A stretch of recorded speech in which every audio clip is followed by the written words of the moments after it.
Hey, what's going on, everybody? My name is Dante. I'm a certified personal trainer. I've been around the block. I have lost a lot of weight. I have gained a lot of weight. I have lost weight again. I know what it is to lose weight. I know what it is to gain weight. I can relate to a lot of people. I'm a father at the age of 28 now. Well, now I'm 30, give or take, but still. So I know exactly how tough it is, and I can relate to people who say that they don't have the time for that. It's tough. It's rough. But guys, if you don't follow me on Instagram, Harder Than Last Time Supplements, code DIA10, clothing apparel TLF, use B815 Dante Diaz, get 15% off on your next purchase on any apparel. Now let's get started. Lesson number 2, deeper dive into the basics of weight loss. So in the first episode, we talked about how to lose weight, talked about the basics, the principles, talked about what's your maintenance. If you go higher, you're gonna gain. If you eat less, you're gonna lose. Pretty simple, pretty common. But today we're gonna do a deeper dive. We're gonna go into some of the side effects, some of the positives, some of the cons. I'm gonna start with some basic questions. Why lose weight? Not everybody needs to lose weight in the first place. Some people are happy where they are, and they just need to put on muscle. Some people are underweight and need to put on healthy weight. So not everybody needs to lose weight. You don't need to oblige to this number. There are people out there, professional bodybuilders, they want to cut down to a single digit body fat, which is crazy and hard. For women, there are people who are competing in women's physique and wellness category, and they want to drop to single percent body fat. The problem is that when you are losing weight too fast, you can create metabolic damage. You can, on top of metabolic damage, for women, you could lose your period, hormone irregularity. When your hormones are out of balance, it could create dysfunction inside your body. There are people out there that died because of the fact that they ended up trying to cut so much weight, they dehydrated. So this is a lot of scary stuff, but there are positives. Some of the positives, if you are too high body fat, your hormones could be out of balance. The general hormone issue is PCOS these days. And this is just an observatory one. But I see a lot of people, they have PCOS, they have lymphedema, they have, I don't want to name the wrong ones because people are going to get offended. But in general, thyroid disease, hormone imbalances create issues in your metabolism. Some of these hormone imbalances can create it to become harder to lose weight because your body doesn't produce the same amount of energy output consistently. That's a topic for another day. But losing weight, you could stop it, you can reverse it. You could reverse the process of getting diabetes. You can treat diabetes easier with weight loss. And these are, it's not cure because that's a strong word. I am not a doctor. I am not a doctor. I am not a professional, dude. Everything I say, take with the consideration of your consulting, primary care. With that being said, diabetes, heart disease, PCOS, thyroid disease, all these medical issues can be treating. Cure is a strong word. We don't want to use cure, but definitely help offset some of the cons to these lifestyle diseases. With that being said, why lose weight? Better lifestyle, better life, better hormones, better life. So, small little simple thing. Why lose weight? Confidence. When you're bigger, you don't have as much confidence because you're comparing yourself to social media. You're comparing yourself to all these crazy looking people who are the 1% out of the 1%. So If people that are already crazy looking, if they're not on social media, the ones you're seeing is the 1%. And that's the problem, is because social media sways our perspective on how to realistically look. We think we need to have a six-pack and a godless physique. No, we just need to be trying to achieve a healthier lifestyle. That's it. I'm not asking you to drop 200 pounds if you're 300 pounds, but I'm asking you to drop 50. Start there. If you're 300 pounds, aim for 250. When you get to 250, check how you look, see what you can do. If achieving lower weight is more sustainable for you, keep going. If not, build muscle. In the previous video, we were talking about building muscle and the importance of it. Ladies, you need to build muscle. If you don't build muscle, you're going to end up having a harder time losing weight compared to a man. And I mean this in the most sincere, respectful way, but you're going to have a harder time compared to a man because they have muscle. Muscle creates metabolic boost. Muscle allows you to consume more put out more calories, which helps you give you more space taking in calories. All right? So, why lose weight? You just got your answer. Recap, better lifestyle, more confidence, just overall happier. It doesn't mean it's going to solve your issues, but that doesn't mean you can't try. How to lose weight. In the previous video, we talked about calorie maintenance. We talked about a calorie deficit. We talked about a calorie surplus. In the calorie maintenance, that is how many calories you are consuming. In the calorie surplus, that means you are eating more calories than you need to maintain your current weight. In the calorie deficit, you're eating less calories than what it takes to maintain your current weight. So, how to lose weight? You eat less than what you need in order to maintain your current weight. It's simple, it's easy. The problem is that the behaviors associated with it are very triggering to some people, and they are also very hard to maintain consistently. When you are trying to determine your calorie maintenance, you can use a bunch of apps, you can use a bunch of websites. They give you an estimate, but they don't give you the full picture. People who have hormone issues such as thyroid disease, people who have hormonal issues such as PCOS, their hormones are irregular, and because their hormones are irregular, it can go up, it can go down. This is why tracking is very important. And the reason why you gotta track is because you gotta figure out, what does it look like when your body requires less calories? What does it look like when your body requires more calories? What is fueling your body right now to be where you are? You need to take the average of your weight for at least 14 days and see if it's in line. If your weight is going up within those 14 days on the average, then that means you're in a calorie surplus. If your weight is going down on that average, it means you're in a calorie deficit. And that means that your maintenance is aligned in one way or the other. So if you weighed yourself for 14 days straight and your weight relatively stood the same within for men it could be about a 2-pound radius, for women it should be about a 1-pound radius. If it stood on average within a 1-pound radius, or a 2-pound radius for men, then that means you're in a calorie maintenance. And the reason why there's a radius is because of limited factors such as sodium, carbs.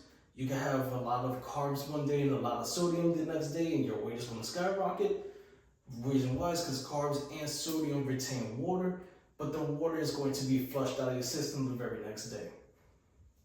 When you are weighing yourself, you want to make sure that your weight is consistent on a day-to-day basis. You want to make sure that you are weighing yourself first thing in the morning as soon as you release your bowels, or as soon as you go number one, and you want to just make sure it's consistent, this way you get the most consistent numbers. When you weigh yourself one day first thing in the morning and you weigh yourself the next day in the night, the numbers are not consistent because you ate food in between, and that makes it you retain water and skews the number just off by a lot. So make sure your weigh-ins are consistent on a daily basis. If it is triggering to you, get somebody else to record it for you. But at the end of the day, you need to better your relationship. You shouldn't have a relationship. Coach Greg says it. You shouldn't have a relationship with the scale. You shouldn't have a relationship with food. That's just the facts. The scale is data, and food is just value. It is gas to your body. It fuels you. You don't put dirt gasoline inside your premium Ferrari. You don't, and your body is a Ferrari. Your body's a Lamborghini. Your body is a Bugatti. You don't put cheap stuff in your body to fuel it. Just because it works doesn't mean it's beneficial. It has other repercussions, but that's probably another topic actually next topic. Lesson number 3, thank you. Lesson number 3, the value of whole foods. With calorie deficit, we already went over that, right? We went over that with how to lose weight. So, but let's go into more details. Calorie deficit, it can be achieved by making sure that your output is higher than your input. So what is your output? Your output is your maintenance. That is your coma calories. You do absolutely nothing, you are burning X amount. So for men, we're going to use a pretty number. We're going to use 2,000. For women, we're going to use a pretty number, 1,500, right? So we're going to use pretty numbers. Men is going to be 2,000 calories. Women is going to be 1,500 calories. These numbers are not accurate. These numbers are not your numbers. Do not listen to these numbers. You need to do the work and you need to figure it out. Or you can hire me and I can help figure it out for you, and then we can work together. With that being said, men, 2,000 calories is going to be your pretty number, and women, 1,500 is going to be your pretty number. You want to be in a calorie deficit. Your coma calories, this is what it is. You don't move a muscle. This is how much you need in order to maintain your current weight without dying. The hospital uses some kind of concept like this in order to help make sure that when you're in a coma, you're receiving a proper amount of nutrients into your body in order to help sustain life. A calorie deficit, you want to eat less. All right, for men, you can eat less. The goal is to eat about 500 calories less than your maintenance in order to lose 1 pound per week, right? So if you eat 500 calories less than your maintenance, you lose 1 pound per week. Do not let this go to your head. I have so many people that come to me and they say, oh, well, 500 calories is 1 pound a week, 1,000 calories is 2 pounds a week, 3 pounds a week is 1,500 calories. Yes, on paper, but is it sustainable? Is it appropriate for you? That's the real question. You need to figure that out. So the bigger you are, the more appropriate it is, but the smaller you are, the harder it becomes. So now we're going to use women. So men is 1,500, women would be 1,000 flat. 1,000 calories is not a lot. If you're a person that likes to eat, you can eat 1,000 calories with one takeout meal. You can eat 1,000 calories with a bag of chips and a soda on the side. It is harder for women to eat and lose weight if they have a ferocious appetite like a man would. And it's only because of the fact that they have less room to play with. So if you were to build muscle, wink, wink, wink, wink. If you were to build muscle, ladies, you can help increase your base calories from 1,500 to 2,000. And we're only using pretty numbers. Do not take it for one. But if you were to build muscle you would then increase your metabolism closer to the 2,000s, so this way you can eat 1,500 calories instead of 1,000 calories. But we're getting a little sidetracked, and let's focus again. So if you were to eat 500 calories less, you will be 1,000 calories. That's not fun. That's why you need to build muscles to help boost your metabolism. For men, you eat 1,500 calories. If you're a ferocious eater like me, 1,500 calories is a burger, fries, and a drink on the side. Thankfully, I made a few switches, but we'll talk about those switches in the future because those are very polarizing when it comes down to nutrition. But we're not going to talk about that right now. So, what can we do to help boost this amount of calories that we lose? So if we're going to use the ladies' numbers because it helps put into perspective, if a woman is trying to lose 1 pound a week, they have 1,500 calories, they need to eat 1,000 calories a day in order to lose weight. That's not sustainable. So what we do, if 1,500 is your maintenance, you do extra stuff. And this is not enforcing gender stereotypes. Cleaning the house, taking care of your kids, walking the dog, working out, going for a run. All this extra movement you do burns extra calories and makes it a little bit easier to help you lose weight.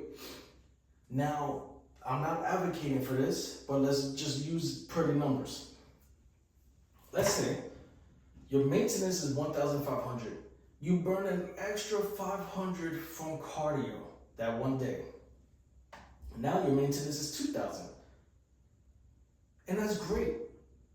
But instead of going from 1,500 to 2,000 and still eating 1,000, now you can eat 1,500 and still lose that extra 500. So what I'm saying is that if you want to lose weight properly, not only do you need to know your maintenance, but you need to also move more. Eat less, move more. It's very harmful to say it, but it's the reality. You eat a little bit less, you move a little bit more, you're going to lose weight, right? It's not pretty, it's not fun, but it's the harsh truth. If you say you don't got time to work out, 15 minutes a day. My child is asleep right now, so I'm using this time to record. I also did cardio right before this. That's probably why I'm also a little bit out of breath, but that's not the point. Eat less, move more, helps you going to burn a little bit more calories. Those extra calories are going to help you lose more weight. Remember, a 500 calorie deficit per day is going to get you 1 pound of fat loss per week. You will lose water weight, but it's the fat that we care about. All right? So that's for women. For men, same thing. 2,000 calories is yours. You eat 1,500 calories. If you can control your appetite, great. If you can't control your appetite, move more. Help increase your basal metabolic rate so this way that you are burning more calories than you are eating. Pretty good, right? This is my little go-to strategy. And this go-to strategy was given to me by Jordan Syatt. He is a genius. He has his own little fitness program called the Inner Circle. He's been in the industry for years, and when he mentioned it, it seemed so simple. Why can't I do this? So I'm going to reiterate it right now just for you. 1, 3 cups of water. So water and hydration is very important for us. Water and hydration helps keep us satiated throughout the day, but it also helps you fight dehydration. Dehydration creates poor choices nutritionally. So when you are dehydrated, sometimes people confuse dehydration for hunger. When in all reality, your body just wants nutrients, your body wants hydration, your body wants water. Drink 3 cups of water. Start with 8 ounces, start with 4 ounces. Just start getting water in your system.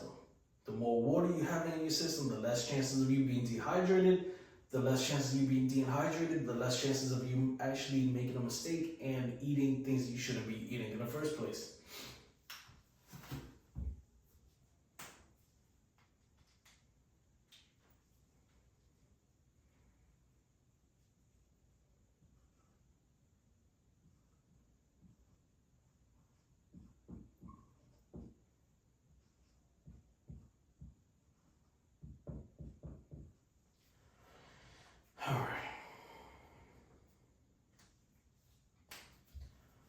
Number two, two handfuls of fruits. God, is this a bad chicken scratch? The 2 handful of fruits. And what that means is it was actually technically 2 servings of fruit, but it's not very understandable when you say servings because somebody could think, oh, 1 grape and that's it. It's not like that. 2 handful of fruits, 2 apples, 2 bananas, 2 oranges, 2 handful of grapes, 2 servings of fruits. Another issue that we are having when we are coming down to the standard American diet, also known as the SAD diet, is that we don't get enough fiber. And as some people will say, fiber is not useful, but others will argue that. I'm here to tell you the benefits of fiber. I'm not here to argue why you shouldn't have fiber. There are people out there that don't need fiber, and promise you're not one of them. But there are people out here, we need fiber. Fiber helps your digestion flow. Fiber helps you stay regulated. Fiber helps your fullness, so you're not hungry all the time. Fiber helps. You want to get fiber from fruits. You want to get fiber from veggies. If you are not getting fiber, maybe consider taking a fiber supplement. I prefer natural whole foods first, but I also take a fiber supplement because I like them. It helps me stay satiated. 2 handful of fruits, you get a bunch of nutrition, vitamin A, B, C, D, E, F, G, H, I, J, K, L, M, N, P. You get all those vitamins. I don't think all those vitamins exist, but you get what I'm saying. 2 handful of fruits, it's going to help you project your weight. Number 1, and this one's the fun one. Last one big ass salad. So back to the conversation of fruits. You know, fruits give you fiber, but it also helps other reasons and such as satiating. But we need and we should have one big ass salad. If your goal is to lose weight, again, it is fiber. Fiber helps keep you full. Fiber keeps you satiated, keeps your gut health in check. In general, people who want to lose weight want fiber. So if you do this, 3 cups of water, 2 handfuls of fruits, 1 big ass salad every day, you're going to see a little bit of changes inside your diet and on your way to try to achieve your goals. All right, if you guys have any questions, don't be afraid to leave them down in the comment section. My name is Dante. I'm a personal trainer. I've been around the block. I know how it goes. Follow me on Instagram, Dante.Diaz_strengthpt. Use the codes for down below for protein supplements, pre-workouts, TLF, apparel.